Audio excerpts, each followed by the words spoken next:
Allahi wa barakatuh. Alhamdulillah. Alhamdulillah, ashhadu an la ilaha illallah wa ashhadu anna Muhammadan abduhu wa rasuluh. Allahumma salli wa sallim ala sayyidina Muhammad. Summa amma ba'du. Merafakkan syukur pada Allah Subhanahu wa taala di atas kurniaan yang telah diberikan kepada kita semua, dan alhamdulillah Allah masih lagi memberi kesempatan kepada kita pada hari ini untuk sama-sama hadir ke rumah Allah bagi menunaikan kewajipan solat fardu Jumaat. Dan selain daripada itu, saya menasihatkan diri saya ataupun memperingatkan diri saya dan juga tuan-tuan sidang jemaah sekalian, mungkin kita terleka dalam waktu kita duduk di dalam masjid. Terlebih dahulu perbaharuilah dengan niat nawaitu i'tikafa fi hadzal masjid sunnatan lillahi ta'ala. Mudah-mudahan kita duduk di dalam masjid ini sambil kita berzikir, kita dapat ganjaran iaitu dengan niat beriktikaf di dalam masjid. Dalam waktu yang begitu ringkas ini dan begitu terhad, ingin sama-sama saya mengajak kepada tuan-tuan semua untuk kita berkongsi beberapa hadis Nabi sallallahu alaihi wasallam yang boleh kita amalkan dalam kehidupan seharian kita.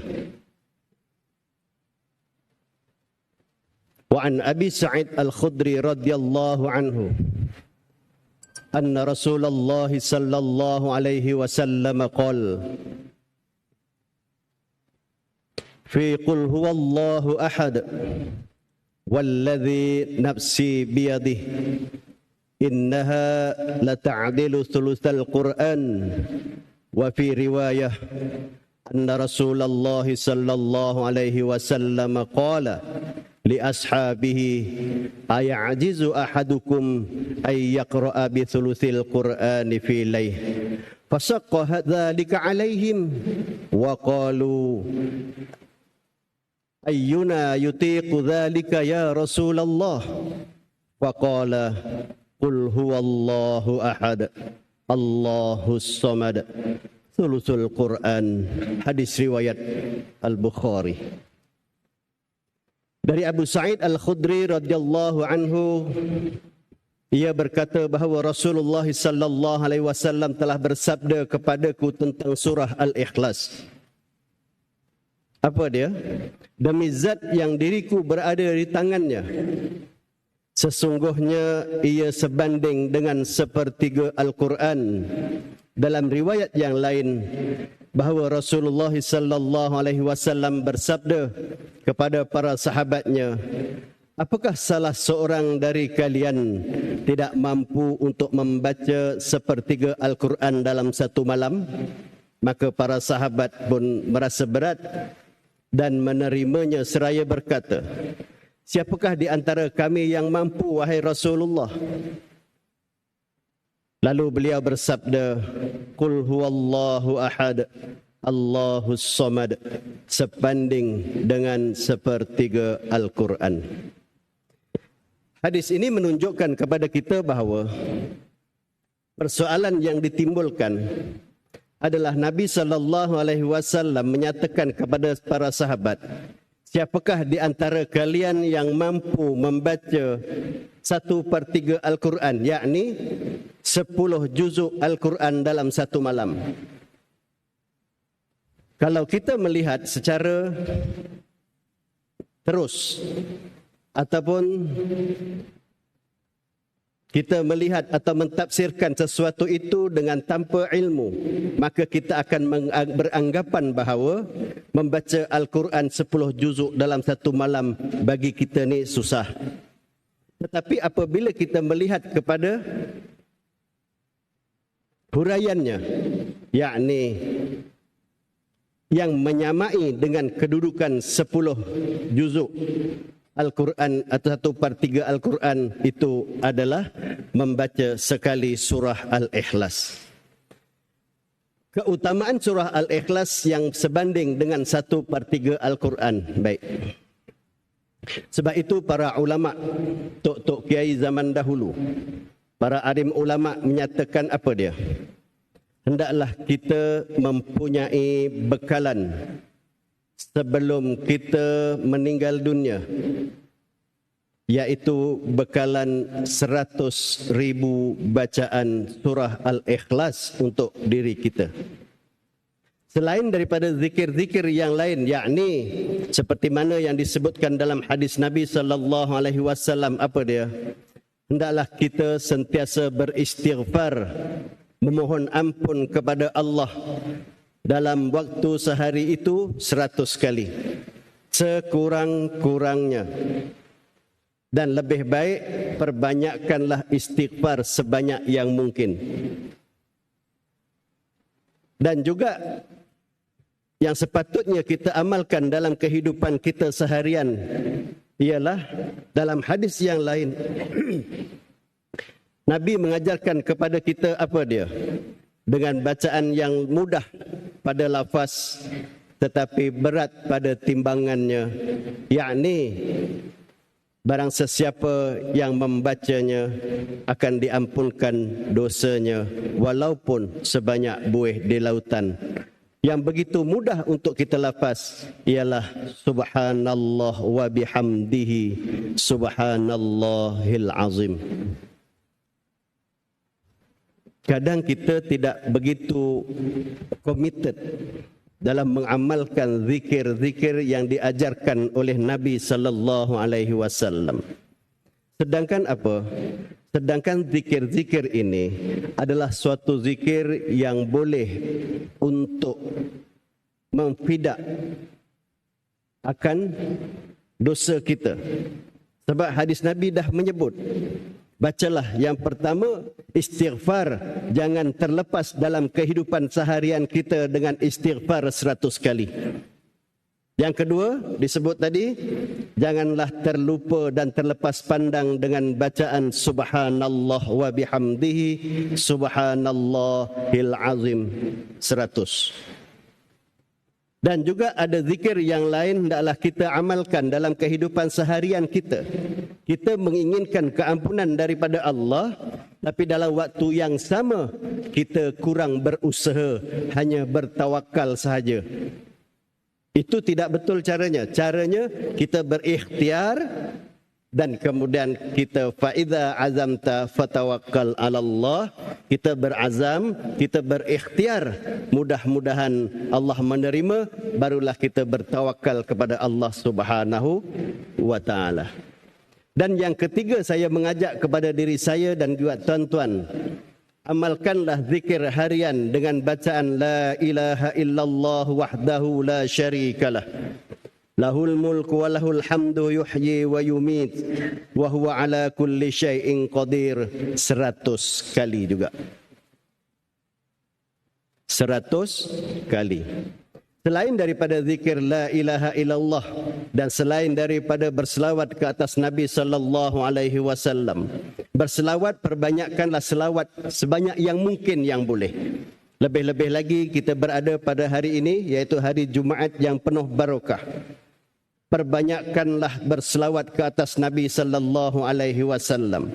Cuma rutin harian, selain daripada berselawat pada setiap-tiap hari, hari Jumaat itu perlu dipertingkatkan dengan mengambil barakah kelebihan pada hari Jumaat.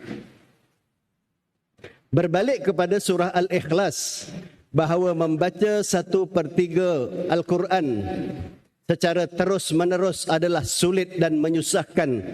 Sebagaimana mungkin seseorang boleh ia untuk menghatamkan Al-Quran dalam satu malam disertai tadabbur dan memahaminya.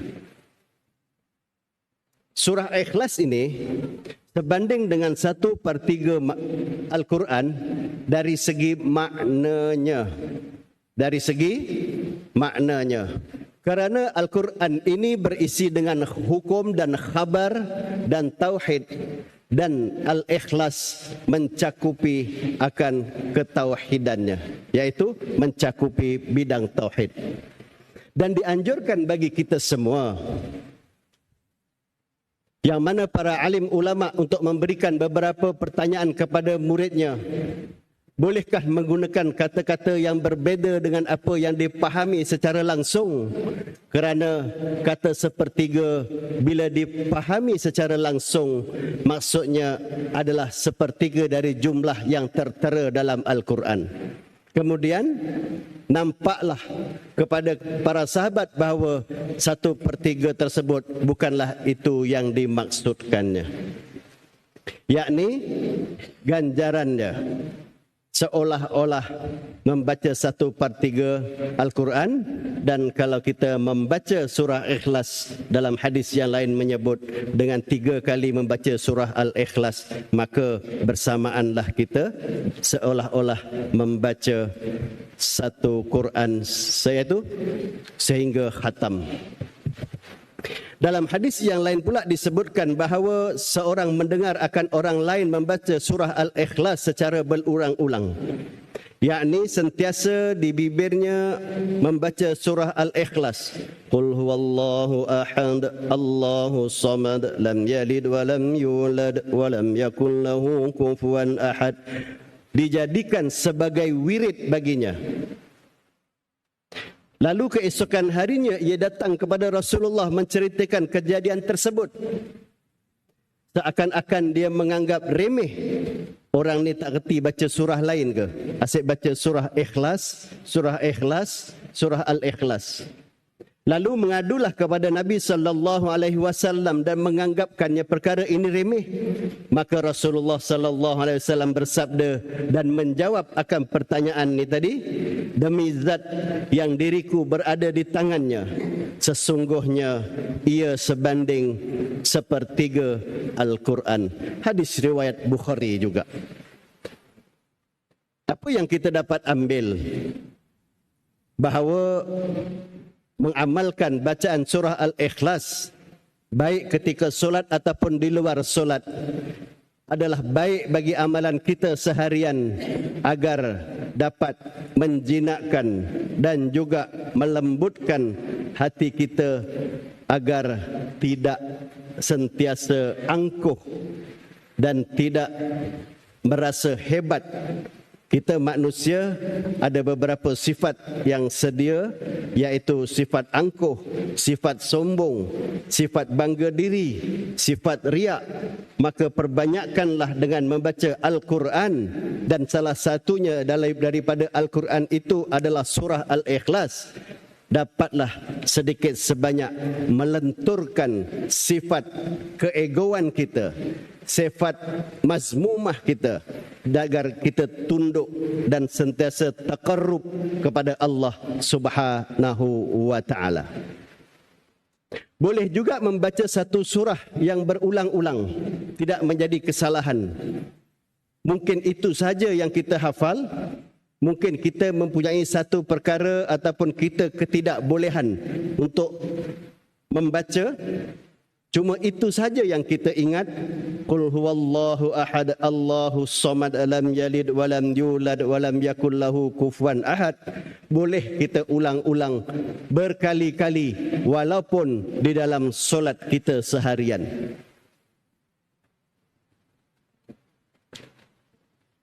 Dan disunahkan bertanya kepada ahli ilmu apabila seseorang itu tidak mampu untuk memecahkan ataupun untuk memfahami mengenai kandungan surah Ikhlas. Kenapa ia mempunyai kehebatan yang sebegitu besar sekali. Dan dalam riwayat yang lain daripada Anas radhiyallahu anhu,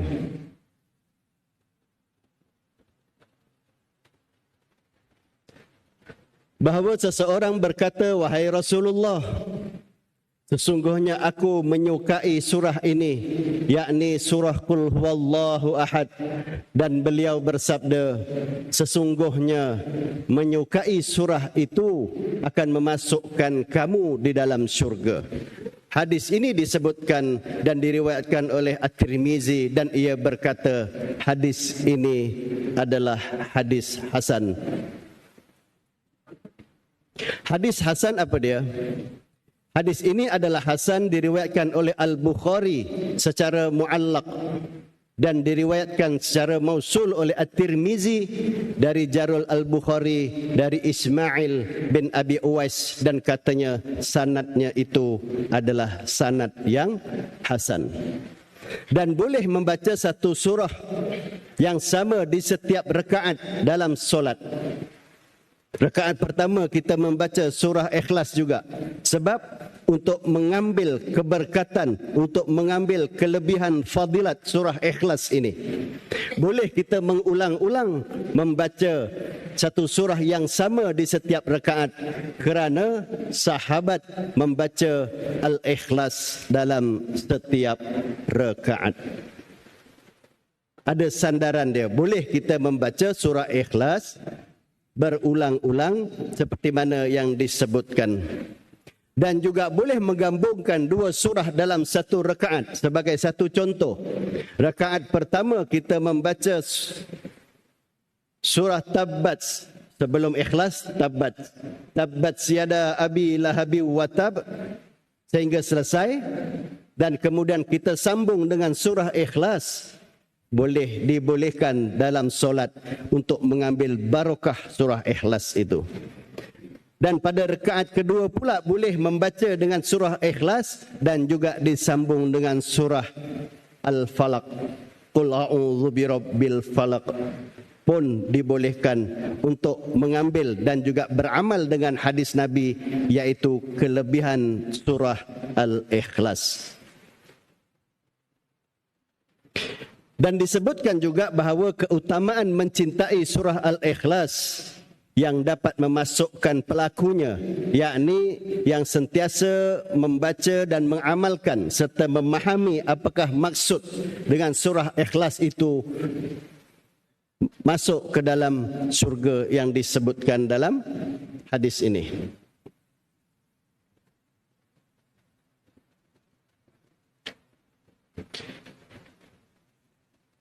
Dan dalam yang lain disebutkan dari Uqbah bin Amir radhiyallahu anhu bahawa Rasulullah sallallahu alaihi wasallam bersabda, "Tidakkah kamu memperhatikan akan ayat-ayat yang baru diturunkan malam tadi yang tidak ada sesuatu pun yang semisal dengannya, yaitu qul a'udzu birabbil falaq dan qul a'udzu birabbin nas." Kelebihan-kelebihan surah yang disebutkan ini, yaitu dengan tiga bahasa kita memanggil dengan tiga kul. Itu bahasa kita. Bahasa kita memanggil dengan tiga kul, yaitu kul wallahu ahad, kul a'udzu birabbil falaq dan juga kul a'udzu birabbin nas. Tetapi dalam bahasa yang sebenarnya adalah surah Al-Mu'awwidzat. Surah Al-Mu'awwidzat, yaitu Qul huwallahu ahad, Qul a'udzu birabbil falaq dan juga Qul a'udzu birabbin nas.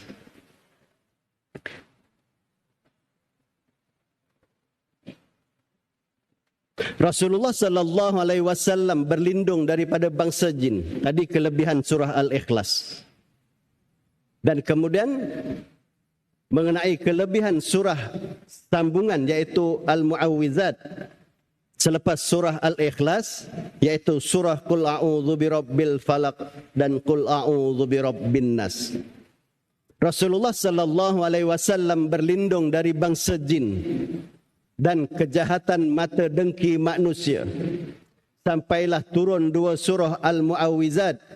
Ketika keduanya turun, beliau sentiasa membacanya dan meninggalkan yang lainnya. Hadis riwayat At-Tirmizi. Hadis ini juga adalah hadis hasan.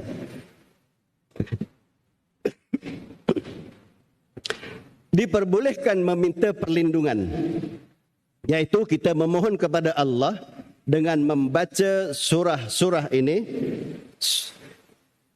untuk memohon perlindungan kepada Allah daripada jin dan kejahatan mata dengki manusia dengan menggunakan seluruh doa-doa yang disyariatkan yang tidak mengandungi dosa dan kesyirikan.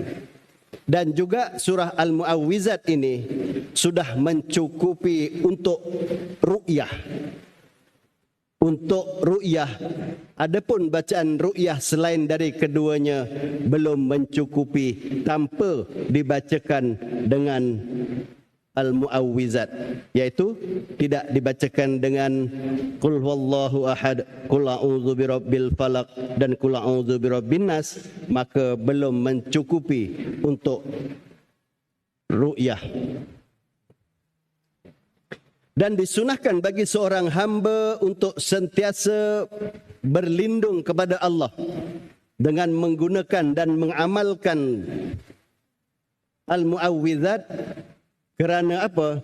Kerana ia dapat mencegah seseorang dari keburukan manusia dan juga keburukan jin, semua itu dengan izin Allah. Dan kejahatan mata dengki manusia adalah benar adanya dan ia boleh dikhawatirkan untuk kita berjaga-jaga, sentiasa kita mengamalkan. Sebab itu kita sebelum tidur, kebiasaan dah kita mengamalkan dengan amalan membaca surah Ikhlas 3 kali. Kemudian kita membaca Qul a'udzu birabbil falaq dan kemudian kita membaca Qul a'udzu birabbin nas dan kita tambah pula dengan ayatul kursi dan juga kita tambah dengan zikir-zikir yang lain sebelum tidur agar tidur kita itu tidur yang tidak diganggu oleh makhluk yang kita tidak ingini. Kita memohon perlindungan kepada Allah dengan sesuatu perkara, dengan barakah surah-surah yang kita baca sebelum tidur itu.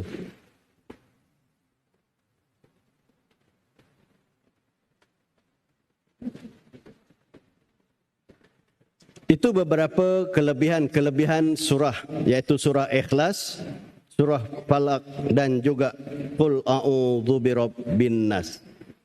Saya ambil isi je saja. Saya tidak menghuraikan dengan panjang. Saya mengambil yang isi, iaitu yang fakta saja kerana keterbatasan waktu yang ada. Baik, kemudian kelebihan dalam surah yang lain, iaitu kelebihan surah dalam Al-Quran. Dari Abu Hurairah radhiyallahu anhu, wa an Abi Hurairah radhiyallahu anhu anna Rasulullah sallallahu alaihi wasallam qala minal Qur'ani suratun salasuna ayah syafa'at li rajulin hatta ghufira lah wa hiya tabarakalladzi biyadihil mulk rawahul Abu Daud wa Tirmizi wa qala hadis hasan. Dari Abu Hurairah radhiyallahu anhu bahawa Rasulullah sallallahu alaihi wasallam telah bersabda. Ini adalah satu hadis, satu nas yang menyatakan kelebihan kita membaca surah Al-Mulk. Surah Al-Mulk ataupun setengah tu memanggil dengan surah Tabarok. Di antara Al-Quran yang surahnya berisi 30 ayat yang dapat memberi syafaat kepada seseorang sampai ia diampuni, iaitu Tabarakalladzi biyadihil mulk. Itulah kelebihan surah Al-Mulk yang kita baca saban malam, setiap malam selepas Isyak. Kita membaca secara berjemaah ataupun kita membaca secara bersendirian. Jangan kita tinggalkan bacaan surah Al-Mulk. Tabarakalladzi biyadihil mulk wa huwa ala kulli syai'in qadir alladzi khalaqal mauta wal hayata liyabluwakum ayyukum ahsanu amala wa huwa, sehingga selesai, sehingga 30 ayat.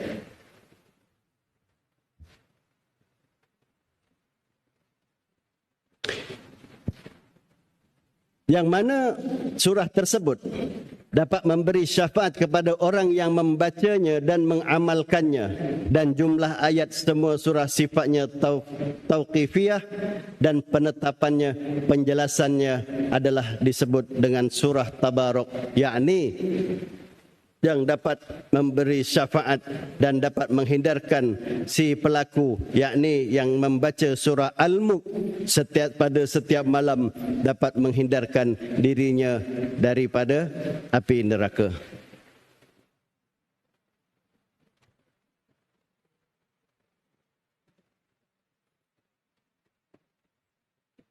Dan saya juga mengajak kepada diri saya dan tuan-tuan sentiasa untuk kita mengamalkan setiap kali ada perkongsian ilmu dalam setiap majlis kuliah, apa yang kita dapat ambil kalau boleh kita ambil dan kita amalkan, barulah mendapat keberkatan ilmu itu dalam kehidupan kita seharian, dalam kita menjalani kehidupan sebelum kita dipanggil oleh Allah Subhanahu wa taala. Amalkanlah pada diri kita dengan zikir-zikir ataupun aurat-aurat yang seperti mana yang disebutkan tadi. Sekali lagi saya ulang, dan kita sekali lagi saya memperingatkan diri saya dan juga tuan-tuan, yang pertama, jangan kita tinggalkan istighfar 100 kali setiap hari. Yang kedua, jangan kita tinggalkan subhanallah wa bihamdihi subhanallahil azim 100 kali. Yang ketiga, jangan kita tinggalkan la ilaha illallah wahdahu la syarikalah lahul mulku wa lahul hamdu yuhyi wa yumitu wa huwa ala kulli syai'in qadir 100 kali. Dan juga jangan kita tinggalkan selawat ke atas Nabi sallallahu alaihi wasallam setiap hari. Dan juga pada hari-hari yang lain kelebihan hari Jumaat, jangan kita tinggalkan membaca surah Al-Kahfi. Memang di masjid-masjid atau di surau-surau pada setiap malam Jumaat membaca surah Yasin. Tetapi kita selepas baca surah Yasin, kita akan tahlil dan kemudian solat Isya, dan kemudian kita akan baca Al-Mulk. Dan selepas itu kita bacalah di rumah dengan di mana-mana kita baca surah Al-Kahfi. Jangan ditinggalkan kerana besar kelebihan dan fadilatnya yang Allah berikan kepada kita. Sebab perkara ini diajarkan dan disebut dalam hadis Nabi sallallahu alaihi wasallam. Sekadar itu saja, mohon maaf daripada saya jika ada kesilapan ataupun kelemahan itu daripada diri saya, dan ingin saya mengumumkan beberapa perkara, iaitu pengumuman daripada masjid. Yang pertama adalah program Semarak Kemerdekaan sempena bulan kemerdekaan 2023, yakni pada bulan ini, bulan 8, kita berada pada bulan kemerdekaan.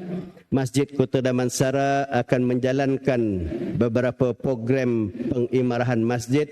Yang terkini, program pada hari Jumaat iaitu 25 Ogos yang akan datang, Masjid Kota Damansara akan mengadakan program ceramah khas kemerdekaan dengan tajuk Merdekakah Aku, yang akan disampaikan oleh Profesor Madya Datuk Dr. Haji Muhammad Farid Ravi Abdullah, dan akan dilaksanakan bermula selepas solat fardu maghrib pada 25 Ogos 2023. Bagi jemaah yang berkelapangan dijemput hadir untuk sama-sama bergotong royong sekaligus memeriahkan lagi majlis. Dan makluman penutupan akaun bank muamalat Masjid Kota Damansara akan ditutup dalam masa yang terdekat. Sehubungan dengan itu, sebarang sumbangan bolehlah disumbangkan ke akaun Maybank Masjid Kota Damansara. Dan untuk makluman para jemaah, penutupan akaun bank ini adalah disebabkan oleh beberapa kesukaran yang tidak dapat dielakkan. Pengumuman yang seterusnya, sukacita dimaklumkan bahawa jumlah kutipan tabung mingguan dan tabung Jumaat bagi minggu pertama bulan Ogos 2023 adalah berjumlah RM14,211 sahaja. Pihak pengurusan Masjid Kota Damansara merakamkan setinggi-tinggi penghargaan dan terima kasih kepada para jemaah yang sudi menyumbangkan kepada tabung pengimarahan masjid. Dan dimaklumkan juga bahawa progres kerja-kerja menaik taraf masjid yang sedang dijalankan adalah seperti berikut. Yang pertama, kerja-kerja mengecat bangunan masjid fasa 1. Proses pemilihan tender masjid telah dilaksanakan dan akan dijalankan kerja-kerja mengecat luar bangunan masjid dalam masa yang terdekat. Dan juga beberapa pembaikan kecil akan dijalankan dari semasa ke semasa. Makluman untuk semua para jemaah dan seluruh penduduk Kota Damansara. Pemakluman pembukaan jalan di sekitar Kota Damansara adalah seperti berikut, iaitu pembukaan jejambat kuasa arah RHS bermula 25 Julai 2023 dan arah LHS pada 28 Julai 2023. Simpang 4 persimpangan ini iaitu Persiaran Jati pada 7 Ogos 2023. Sehubungan dengan itu, pengguna jalan raya dinasihatkan supaya mematuhi semua isyarat dan papan tanda sebagai langkah keselamatan dan mengelakkan kekeliruan. Dan di kesempatan ini juga, pihak pengurusan masjid ingin berpesan kepada para jemaah yang akan balik mengundi agar sentiasa berhati-hati di jalan raya dan pastikan rumah yang ditinggalkan dalam keadaan selamat. Pihak pengurusan masjid memohon jasa baik seluruh para jemaah masjid agar tidak meletakkan atau meninggalkan kenderaan anda dalam tempoh yang lama di dalam kawasan parking masjid. Adalah kerana ianya akan menyukarkan kerja-kerja persiapan program masjid yang akan menggunakan ruang tersebut. Jasa baik dari para jemaah adalah kami hargai dan didahului dengan ucapan terima kasih. Dan akhir sekali, tuan-tuan para jemaah sekalian, bolehlah melihat pada papan info masjid yang terletak di kiri dan kanan pintu utama masjid. Di sana dipaparkan QR code bagi penilaian khutbah 2023 Jabatan Agama Islam Selangor. Sudilah kiranya tuan-tuan untuk scan QR code tersebut dan membuat penilaian agar dapat dipertingkatkan lagi kualiti khutbah dari masa ke semasa. Pengurusan Masjid Kota Damansara mengucapkan sekali lagi terima kasih jazakallah kepada semua jemaah yang sudi menginfakkan ataupun menyumbang kepada tabung pengimarahan Masjid Kota Damansara. Mudah-mudahan apa yang kita usahakan pada hari ini menjadi pembela di akhirat kelak, dan bersama-samalah kita sentiasa mengimarahkan masjid pada setiap masa. Wallahu a'lam. Assalamualaikum warahmatullahi wabarakatuh.